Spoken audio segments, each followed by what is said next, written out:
তুমি কি জানো গোকুর পাওয়ার এখন কোন লেভেলে পৌঁছেছে?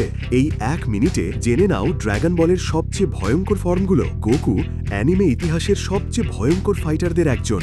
ড্র্যাগন বলের শুরুতে সে ছিল একটা নিরীহ বাচ্চা, আর এখন সে গড লেভেলের চরিত্র। সুপার সেইয়ান সে শুধু একটা না, সুপার সেইয়ান 1, 2, 3, তারপর গড ফর্ম, ব্লু ফর্ম, আর এখন আল্ট্রা ইনস্টিংক্ট, যেখানে শরীর নিজে নিজেই রিয়্যাক্ট করে কোনো চিন্তা ছাড়াই। গোকু জাস্ট ফিজিক্যাল পাওয়ারে স্ট্রং না, সে হাকাই এনার্জি সহ্য করতে পারে, টাইম ফ্রেম ভাঙতে পারে, আর এমনকি ইউনিভার্স লেভেল ধ্বংসাত্মক আক্রমণও মোকাবিলা করে ফেলেছে। এমনকি জিরেন, মোরো বা ব্ল্যাক ফ্রিজা, যে যতই শক্তিশালী হোক, গোকু বারবার নতুন ফর্মে ফিরে আসে, আর সেই লড়াইয়ের স্পিরিটই তাকে করে তোলে অ্যানিমে দুনিয়ার পাওয়ার স্কেলিং নাইটমেয়ার। তুমি যদি গোকুর সব ফর্ম এক এক করে জানতে চাও, তাহলে কমেন্ট করো গোকু অল ফর্মস। আর এমন আরও ভিডিও পেতে এখনই ফলো করো।